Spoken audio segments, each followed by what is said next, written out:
नमस्कार. Yoga with सीमा खाडे चॅनलमध्ये मी सीमा तुमचं अगदी मनापासून स्वागत करत आहे. आज आपण PCOD एक्सरसाइज दाखवलेले आहेत, जे तुम्ही रेग्युलर बेसिसवरती तुमच्या जीवनशैलीमध्ये दिनचर्यामध्ये ॲड ऑन करू शकता. हे बिगिनर फ्रेंडली आहेत. सुरुवातीला तुम्ही इथून सुरुवात करा आणि हळूहळू होल्डिंग टाईम जो आहे इन्क्रीज करा. परंतु PCOD का होत आहे, का झाला आहे, याच्यावरती स्वतःला प्रश्न विचारणं फार गरजेचं आहे.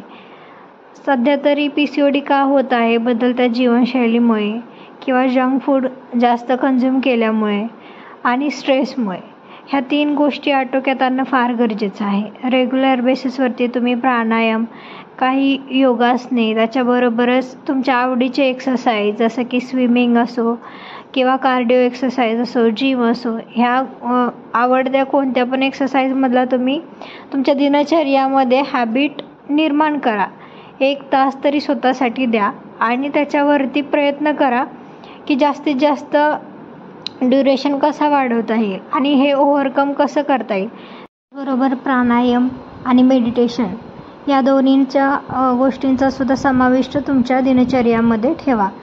प्राणायाममध्ये अनुलोम विलोम प्राणायाम आणि भ्रामरी प्राणायाम हे दोन्ही प्राणायाम हार्मोन्सला बॅलन्स करण्याचं काम करतं आणि स्लीप सायकलसुद्धा इम्प्रूव्ह करतं. त्याच्यामुळे हे 2 प्राणायाम शिकून घ्या आणि रेग्युलर बेसिसवरती त्याचा अभ्यास करा. त्याचबरोबर जेवणाच्या वेळा फिक्स ठेवा आणि बाहेरचं जंक फूड खाण्यापेक्षा घरी बनवलेलं हेल्दी फूड कंझ्युम करा आणि त्याच्याबरोबरच सीझनल फ्रूट, सीझनल व्हेजिटेबल्स तुमच्या जेवणामध्ये ॲड ऑन करून घ्या. याबरोबरच मोकळ्या हवेत मॉर्निंगला किंवा इव्हिनिंगला चालायला जा.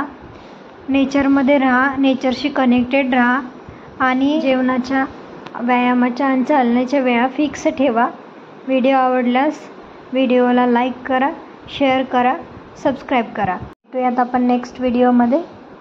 थँक्यू.